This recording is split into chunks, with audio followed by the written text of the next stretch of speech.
buenos días. ¿Qué tal, Fabio? ¿Cómo estás? ¿Me escuchás allí? Hola, ¿cómo estás? Saludo a vos y a toda tu audiencia. Bueno, a ver, ya te habilito el micrófono, Fabio, porque, a ver, ahí, ahora sí, Ah, bien. Mm. ahí estamos. Bueno, saludo a vos y a toda tu audiencia, así que gracias por convocarme. Bueno, en primer lugar, agradecerte, ¿no? Estamos acá en la radio en vivo y a su vez también la gente que nos sigue a través de distintas plataformas viéndonos. Así que muy agradecido por esta oportunidad, Fabio. Y en primer lugar queríamos charlar un poco contigo para saber cuáles son las últimas novedades en las cuales se están trabajando. Sabemos que este año ha sido un año movido más allá de la cuestión sanitaria. Educación no ha parado ni un momento, hay muchos proyectos y se están trabajando, ¿no? En toda la provincia, con docentes, con las instituciones y sobre todo con el área de investigación educativa. Sí, sí, sí, sí, es como vos decís, un año difícil. Creo que todos los años son difíciles. Sí. Nada más estuvimos por ahí. Yo siempre digo que estuvimos experimentando y acelerando procesos que por ahí ya se Ujú. venían dando. Sí, lo que podemos decir que hemos sufrido muchas víctimas con respecto a la emergencia sanitaria con respecto al COVID. Claro. Eso sí es verdaderamente lamentable que muchos argentinos hayan perdido su vida en este bicho maldito, como por ahí lo decimos, ¿no es cierto? Sí. Pero eso para nosotros fue un desafío, un lindo desafío que nos puso en un contexto diferente, nuevo, que no nos esperábamos. Creo que si decíamos qué esperábamos al asumir la gestión en el Ujú. 2020, eh, no estaba en nuestros planes que exista ni de nadie, ¿no es cierto? En el Sí, mundo sí, sí, sí. tampoco una pandemia de esta magnitud, ¿no es cierto? A nivel mundial, que nos trasciende a todos y que nos pone en un lugar diferente, un, un lugar donde el desconocimiento es la incertidumbre es uno de los parámetros más fuertes, ¿no es cierto? Sí. Que creo que a todos nos descoloca cuando hay incertidumbre, porque estamos acostumbrados a nuestra cotidianidad, a relacionarnos de una manera, a también trabajar de una manera, Sí. y esa manera que teníamos de trabajar nos sacó de nuestro estado de confort como docentes, ¿no es cierto? Y al sacarnos de nuestro estado de confort nos crea una crisis a nosotros mismos, a todos, ¿no es cierto? Sí. Porque tenemos que empezar a adaptarnos a esa nueva circunstancia. Así que creo que todos estuvimos en eso. Al principio del año 2020, si vos nos preguntaba qué era Zoom, creo que muy poca gente sabía lo que era un Zoom, lo que era un Meet o lo que era trabajar en una plataforma. Y cada uno de los docentes tuvimos que adaptarnos y empezar a buscar de alguna manera información con respecto a esto. Sí. Yo siempre doy un ejemplo de lo que pasa con los docentes y con esto termino eh, te dejo hablar. Si vos revivís un médico de hace 100 años y lo ponés en una sala de operaciones y muy difícilmente pueda trabajar con todas las tecnologías que hoy existen, ¿no es cierto? Si encontramos desde un bisturí que es electrónico hasta todo lo que significa el contexto con el cual Ujú. uno opera a una persona. Ahora, si poníamos antes de la pandemia a un docente, ¿no es cierto?, en un aula, y ellos se iban a encontrar con una tiza y un pizarrón de hace 100 años, digamos. O sea, no había cambiado nada en la ecología del aula para desarrollar su tarea. Entonces, es muy difícil cambiar hábitos y los cambios son muy difíciles en educación, porque estamos atados a prácticas que nos permiten un estado de confort con las cuales venimos haciendo prácticas hace más de 100 años.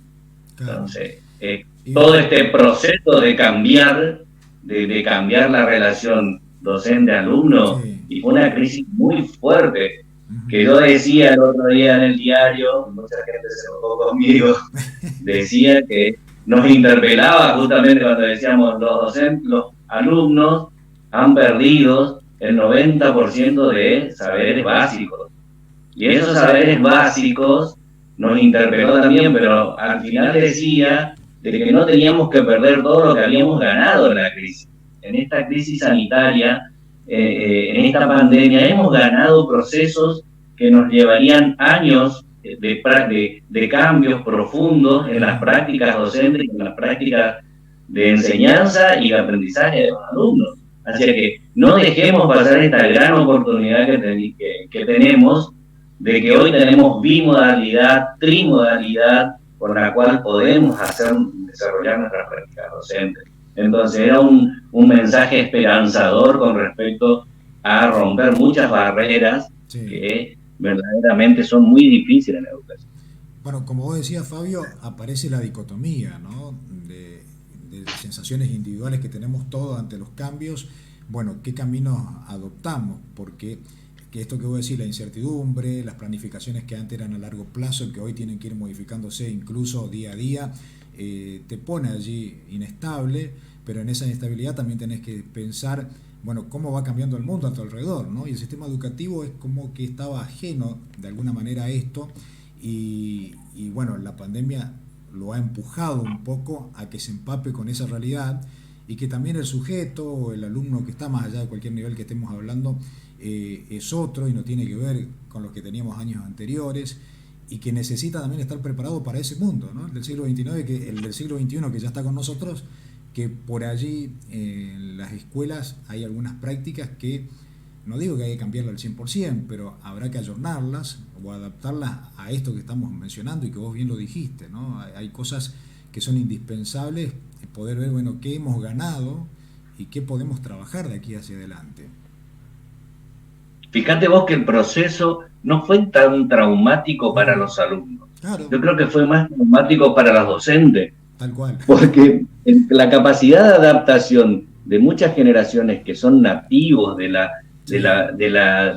internet, del celular, de las tres pantallas, como le digo yo, la televisión, la de la computadora y la del celular, les son nativos a ellos, les son parte de ellos y sienten como que son parte de su cuerpo, ¿no es cierto? Ya el teléfono ya es parte de su cuerpo, es una herramienta que ya se relaciona desde otro lugar. Y yo voy a dar un ejemplo bastante burdo, digamos, pero no deja de ser efectivo. Sí. Mi generación, que yo tengo más de 50 años, nosotros nos encontrábamos a partir de las cartas o de la presencia física cuando queríamos conquistar a una persona, ¿no es cierto?, para una pareja. Hoy, mis hijos que tienen 27 años para abajo hasta 17, son todos por celular. Sí. Es todo, o sea, la relación es a través de la virtualidad. Y si la vida afectiva está relacionada con la virtualidad, ¿por qué no la vida pedagógica? Entonces, el mandar WhatsApp, el trabajo por WhatsApp o el trabajo a través de una videollamada, de las diferentes plataformas que existen, le eran nativos a los alumnos. Entonces, yo creo que más allá de que digamos, que pensemos que se perdieron saberes prioritarios, que los saberes se pueden, en cualquier momento de tu vida lo podés recuperar, digamos, porque ya la información fluye por tantos medios, que la información ya no es el sentido, y nosotros tenemos que interpelarnos nuevamente y repensar el rol de las escuelas a partir de pensar que las escuelas es el único lugar donde fluye el conocimiento. Claro, hoy ya no es así. Tenemos que sacarnos esta idea, ¿no es cierto? Ya no es la escuela el lugar único donde las nuevas generaciones van a buscar contenido, sino que repensar cuál es el rol de la escuela. La escuela verdaderamente lo único que transmite es contenido. No podemos poner tan nerviosos porque perdimos 10, 15, 20% de contenido que lo podemos recuperar en cualquier plataforma. O verdaderamente nos tenemos que poner a pensar en otras cosas que verdaderamente queremos reproducir, volver a la presencialidad, ¿Para qué? Claro. ¿Para qué estamos tan apurados para volver para cometer los mismos errores que cometíamos anteriormente o para mejorar? ¿Para qué queremos volver tan rápidamente? A ver, discutamos, pongámonos en debate. Hay un tema que justamente el presidente decía hoy, ¿no es cierto? Decía, fue una excelente charla entre una kirchnerista que ponía una posición y un alumno que ponía otra posición. No sé por qué nos ponemos tan nerviosos cuando alguien plantea una cuestión ideológica en el aula. El aula es altamente ideológico, siempre lo fue. O alguien se puso nervioso porque por años nosotros aprendimos la historia con el manual de Mitre. No sé, pongamos en duda, digamos, por lo menos discutamos, no sé, pongámonos en situación de decir, bueno, sí, la presencialidad antes, ¿qué era la presencialidad? ¿Qué no garantizaba la presencialidad? ¿Que los chicos se vayan de la casa a la escuela, tener un lugar? ¿O verdaderamente nos garantizaban contenidos y relaciones humanas y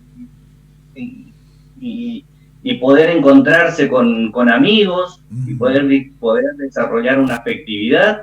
Claro. ¿O era solamente contenido? A ver, discutamos si queremos volver a esa presencialidad otra vez. Sí. ¿A las desigualdades entre los que tenían más y los que tenían menos? No sé, por lo menos me parece que estar tan apurado con la presencialidad y estar tan apurado con el tema de que no hay que recuperar contenidos, nos saca de foco de discutir otras cosas que no es cierto. Hoy nuestros alumnos, una plataforma como el por ejemplo, o otros tipos de plataformas que nosotros los usamos en el nivel superior a través de IPOD, a nivel nacional. ¿Qué está dejando la Juana Manso de lo que está haciendo? Hoy nosotros hablamos de las capacitaciones docentes. Y fíjate vos lo bueno que nosotros tenemos múltiples formas de capacitarnos los docentes ahora. Hasta tenemos los cursos autoasistidos, o sea. Sí. Ni yo hace 6 meses pensaba en qué consistía un curso autoasistido.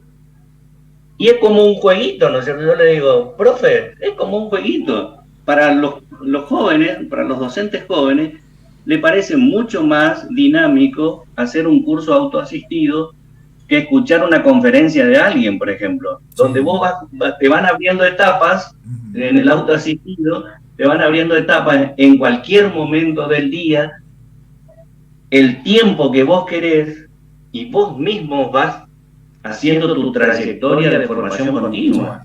Es fantástico, digamos. Vos sabés, Fabio, de esto que estás mencionando, me parece importante también decirlo, porque en esa transformación, digo, en el espectro social, me refiero fuera de lo educativo propiamente dicho, el mundo también se modificó, desde el ámbito laboral, desde las conformaciones familiares, etcétera, etcétera, que sería amplio de hablar y profundizarlo, y que las instituciones, por lógica razón, por lo que estamos diciendo, por allí me parece que en ese proceso también tienen que poner en debate, bueno, cómo van a trabajar, ¿no? Porque si hablamos de igualdad o de equiparar ciertas cuestiones que anteriormente era un desequilibrio para algunos, me parece que de seguir todo igual, de lo institucional propiamente dicho, esas oportunidades o posibilidades para algunas personas van a ser esquivas o no van a estar dadas por esto que estamos mencionando, ¿no? Y como vos decís, hoy el aprendizaje no solo está en 4 paredes o en un aula, sino que está también afuera, y habrá que ver cómo potenciar eso y hacer que llegue a cada uno de los alumnos, ¿no? Totalmente. Fíjate vos que hablaba con una gente de INET, un equipo técnico de INET, sí, que justamente venía por la formación profesional y por las escuelas técnicas. Y él daba un dato bastante interesante, que yo estaba por escribir ahora para Diario Norte, con respecto a qué pasa con las escuelas técnicas. Sí. Si verdaderamente nuestros alumnos de las escuelas técnicas acceden tan rápidamente al mundo del trabajo. Y nos damos cuenta que tanto Global, ¿sí?, una empresa que tiene un call center acá en el Chaco y que es a nivel nacional y que da servicios y contenidos en todo el mundo, conjuntamente con Mercado Libre, se unieron para capacitar y armar un instituto específicamente para los que ellos necesitan como fuerza del trabajo o como futuros operadores de sus fábricas y de sus industrias, ¿no es cierto? Porque al fin y al cabo es una industria, Sí. la del servicio. Y fíjate, vos estás diciendo que las escuelas técnicas del mundo, no solamente el Chaco para que no se sientan tocados, Sí, del mundo, no responden a las necesidades del mundo del trabajo. claro. O sea, si yo necesito operadores específicamente, no todos pueden ser programadores. Hablábamos con los chicos de Geniar, que son los que cargan los certificados virtuales para los docentes en las capacitaciones, que ahora salen por un certificado que vos podés... Eso también nos dejó la pandemia. Hoy vos antes tenías que ir a retirar el certificado. Hoy no, tenés en tu gobierno digital, tenés tu certificado de capacitación y lo imprimís cuando querés y tenés un código QR. Y eso también nos dejó la pandemia. Sí. Y es buenísimo, porque alguien del interior, qué sé yo, tenía que venir y bueno, tengo que venir a buscar mi certificado. No, hoy con un QR ya tenés y lo tenés y lo imprimís cuando querés. Y también nos ahorramos papel, ¿no es cierto? Porque directamente lo hacemos todo virtual. Entonces, fíjate vos, toda esta situación nos interpela, todo esto de la pandemia nos interpela y empezamos a pensar, a ver, también ganamos, está bien, perdimos vida, todos de acuerdo, fue difícil, fue verdaderamente un momento jodido, por no decir otra palabra, pero también dejó cosas y rescatemos el lado positivo de las cosas que nos dejó, ¿no es cierto? Claro. Y esto es interpelarnos, ¿no es cierto? Interpelarnos, pensar, discutir, pongámonos de acuerdo, enojémonos, pero veamos qué nos dejó. Claro, esa es la idea. Sobre todo por eso, ¿no, Fabio? Mirando hacia adelante en los nuevos desafíos que vendrán, digo, post pandemia, que uno tiene que ver con el mundo laboral, que esta es una problemática no de nuestra provincia, ¿no? Y no solo del país, sino digamos de todo el mundo en general. Diseñar, repensar, bueno, cuál va a ser el trabajo en este siglo XXI, de qué forma se va a llevar adelante y cuáles son esas demandas o las capacitaciones que deberán existir para las nuevas generaciones, para que precisamente no sean unos nuevos desocupados, sino que puedan insertarse en ese mercado laboral. Fíjate vos, 4.000 millones de dólares es lo que puede llegar a generar el mundo del conocimiento en la Argentina. O sea, eso estamos hablando de dólares, ¿eh? Sí, sí, sí. O sea, de dólares que llegan al país. Entonces, cuando nosotros hablamos de empezar a pensar en la usina esta, en las industrias estas sin chimenea, que son el conocimiento para las nuevas generaciones, y no solamente es un cursito de programador o una carrera de programador, es impresionante la cantidad de aplicación que tiene la informática aplicada. La informática aplicada al agro, la informática aplicada a la salud, la informática aplicada al servicio, la informática, o sea, no nos quedemos con una visión que es solamente programador, porque programador no pueden ser todos programadores, pero sí lo que tiene que ver con el mundo del conocimiento en la informática a través de tecnicaturas, licenciaturas, formación profesional, cualquiera de los formatos que vos tengas, abren puertas de convertirse en el cuarto poder de generación genuina de divisas a nivel nacional. Sí. Entonces, cuando nosotros hablamos de que es el cuarto poder de generadoras de dólares genuinos, porque lo que trae justamente esos dólares al país, nos permite estabilizar los marcos macroeconómicos que tantos problemas nos traen en la vida cotidiana, con la inflación de un 50% planteada para el año 2020, 2021 y 2022. O sea, la educación también es un generador y un movilizador de las economías. Y por otro lado, cuando hablamos del debate y empezar a discutir las cosas en grande, nos damos cuenta de que la educación formal, la que nosotros conocíamos de nivel inicial, primario, secundario y universitario o terciario, era la única posibilidad de movilidad social ascendente que teníamos los pobres. Yo siempre le decía a mis hijos, y se reían, y muchos también se ríen cuando yo le digo, yo estudié porque era pobre. O sea, la única posibilidad de movilidad social ascendente que tuve fue la de estudiar. Claro. Entonces, al no tener otra posibilidad, lo único, por ser pobre, la única posibilidad que tuve es una gran rebelión, decía un autor. La gran rebelión ante la sociedad es estudiar, ¿no es cierto? Ante la pobreza es estudiar, rebelarme ante mi destino, cambio mi destino a partir de la educación.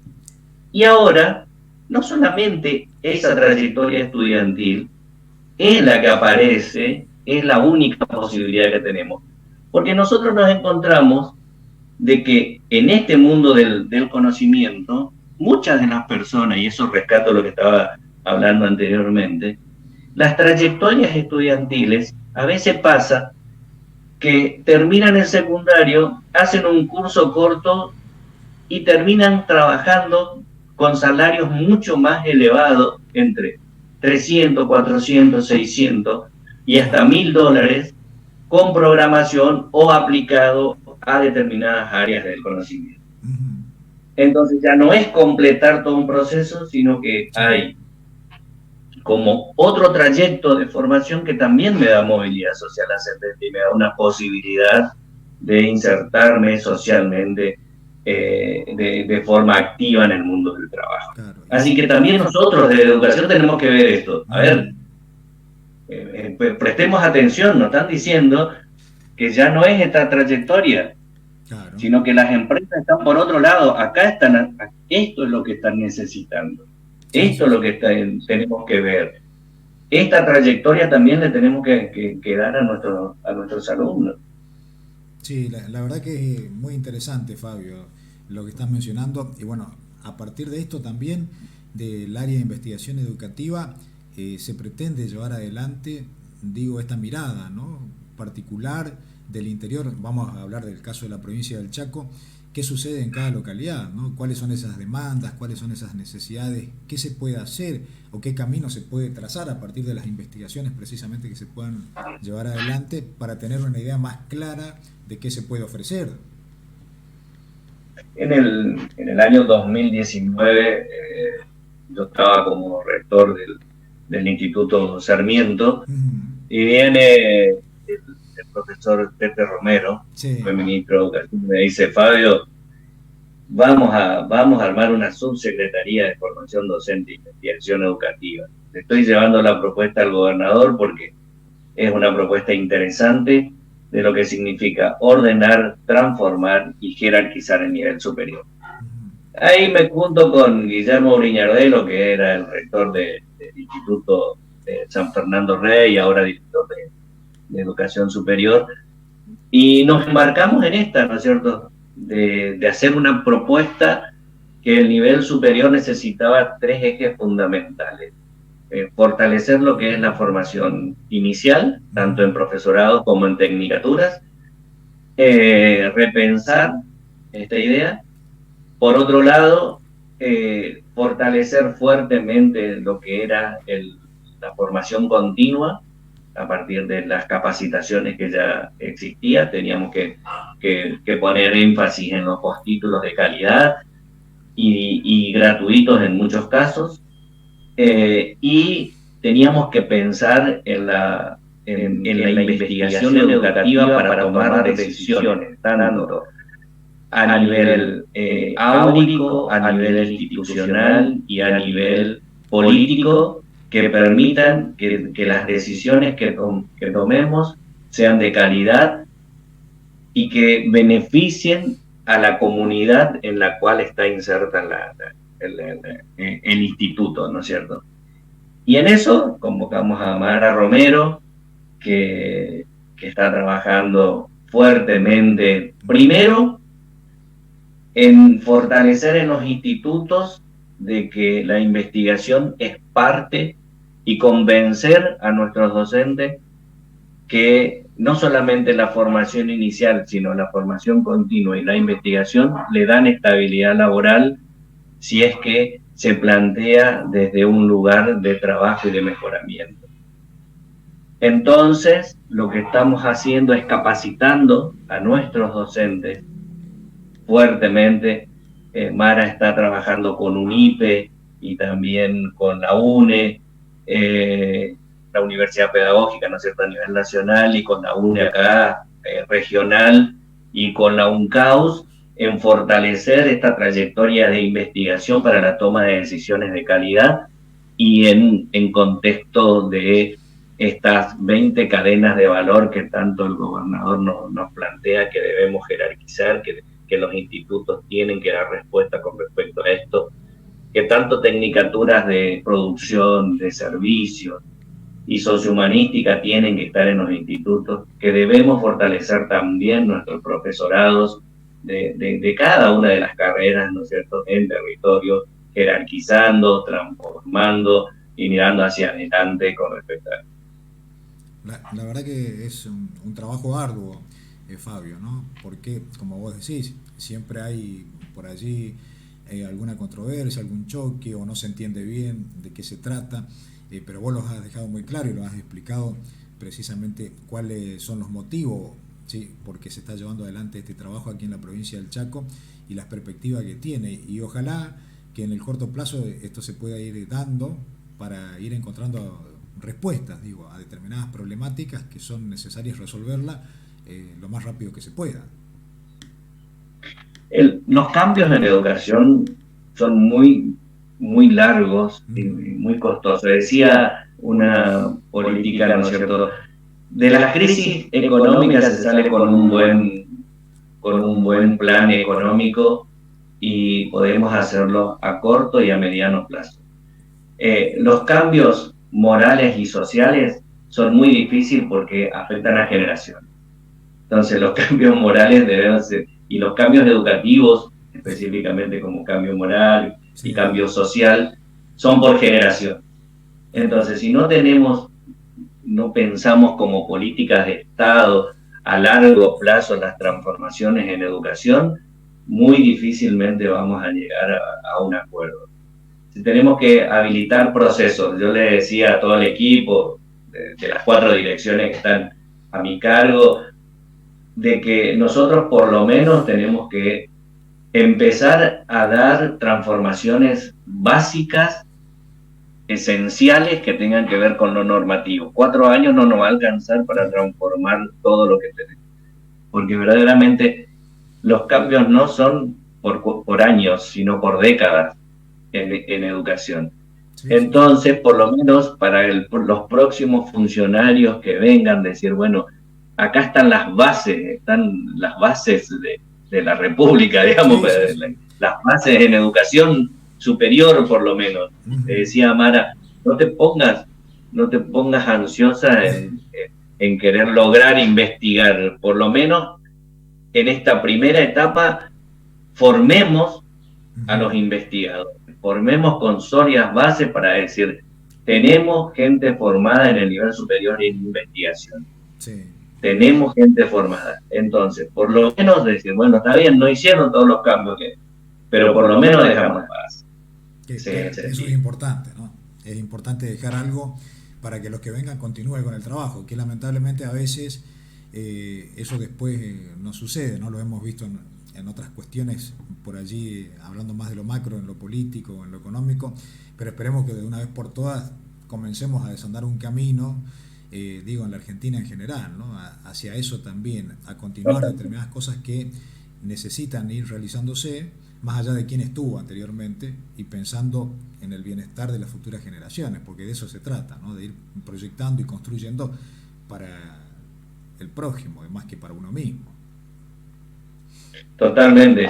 Fíjate vos, para dar un ejemplo y por ahí entender algunas cuestiones que por ahí es difícil de comprender para el común de la gente. ¿Por qué Capitanich hace tantas obras en caminos? Porque los caminos nos unen. La producción sale por caminos, las personas se mueven por caminos. Hoy asfaltar tantas rutas, estamos llevando 4 rutas que se están asfaltando al mismo tiempo. Nunca se asfaltó tantas rutas en un periodo tan corto, desde eh, el gobernador Duca, que no existía esto, ¿no es cierto? Fíjense, o sea, cuando hay una planificación, a lo mejor no va a lograr todo lo que quería, pero por lo menos deja las bases de las cosas que estás pensando hacer, ¿no es cierto? Sí, Que queremos llevar adelante. y además, Fabio, lo que va a potenciar, ¿no?, a estos lugares, por ejemplo, donde va a llegar el asfalto por primera vez. Uno a veces, para no ir tan lejos, lo puede dimensionar en su propia ciudad, ¿no? Cuando se pavimenta, aunque sea una cuadra, lo que le cambia el panorama a ese sector es imperdible, ¿no? Si vos mirás la foto anterior, cuando era calle de tierra o de ripio y después la ves asfaltada, lo que se modifica de un año a otro es una cosa impresionante, ¿no? Esto mismo pasa con los pueblos del interior, aquellos que no han tenido nunca una ruta de acceso, de conectividad, la potencia totalmente en todos los ámbitos. Total. Fíjate vos, yo tenía mi casa que no tenía asfalto. Sí, Nosotros pudimos lograr, cuando Capitanich fue intendente, de que nosotros poníamos en cuotas, ¿no es cierto? sí. Poníamos una parte y la intendencia ponía la mano de obra. Nosotros, todos los vecinos, mejoramos nuestro frente. Sí, Porque al tener asfalto, digamos, es como que vos tenés un compromiso de mejorar tu frente. tal cual.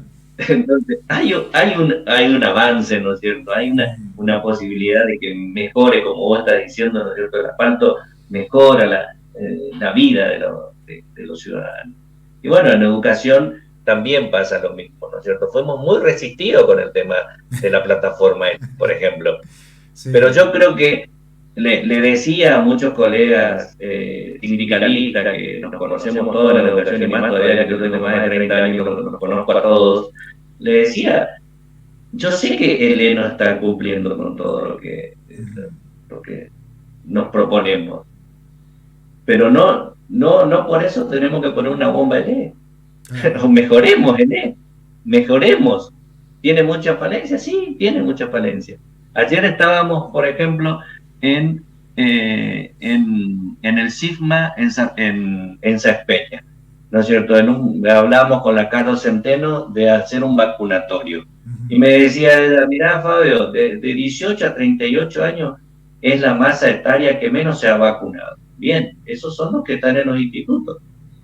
Hablamos con los rectores, empezamos, sí, ya tenemos el 70, tenemos el 60% de vacunados. No, pero tenemos que llegar al 100%, le digo. Claro. Entonces, llevamos ayer el vacunatorio al SIGMA, la comunidad Nalá, del barrio Nalá, y en 150 personas se llegaron a vacunar en media mañana. Mirá Y vos. decía, es un éxito que nuestros grupos indígenas vengan a vacunarse porque se sienten que el Estado le trajo a su casa la vacuna. Sí, Y ahí tenemos que apuntarlo. Tenemos que volver y tenemos que ir y decir, bueno, la escuela donde vos estás es ir a tu barrio y decirte, mirá, te llevamos. Si no, nosotros como funcionarios no bajamos a territorio y no vamos a cambiar, no vamos a modificar. 70 es un buen número, pero tenemos que llegar al máximo, al 100%. así tiene que Y, ser. y, Sí. y bueno, para mí fue gratísimo ir a una comunidad como el CISM, que en lo que es formación comunitaria, es el primer instituto de la provincia de formación intercultural indígena. Claro. Así que fue verdaderamente. Y ahora vamos a llegar a otras localidades también, vacunando, ¿no es cierto?, en los institutos de nivel superior. Así es, Fabio. Bueno, te agradezco muchísimo por estos minutos. Sabemos que por allí tenés trabajo, cosas que realizar también. Es un gusto que hayas compartido con nosotros un poco esta charla en la mañana. Y por supuesto, queda la invitación para cuando lo desees y cuando tenga algo que informar, nuevamente estaremos en contacto. Así que desde ya muchísimas gracias y buen fin de semana también. Bueno, gracias a vos por acordarte de mí y bueno, espero haber estado a la altura de las circunstancias, ¿no es cierto? Yo siempre me voy por las ramas. No, no, estuviste bien, Fabio. Me parece que cuando hablamos de educación siempre hay varios temas que son importantes abordarlos, ponerlos al menos en la mesa para pensar, para discutir, como dijiste, y ojalá que se pueda realizar en algún momento el dichoso congreso pedagógico, ¿no? Que se dé una gran discusión en nuestra provincia sobre determinadas temáticas para avanzar, digo, ¿no? No para pelear, sino para ver cómo avanzamos y seguimos creciendo. Nos merecemos los chaqueños. Sí, hay que pelearse, hay que enojarse, Sí, pero después hay que sacar una síntesis, digamos. por supuesto, de eso se trata. Así que, Muchas gracias. muchas gracias. Que sigas bien. Hasta luego. Bueno, allí estábamos entonces en la comunidad.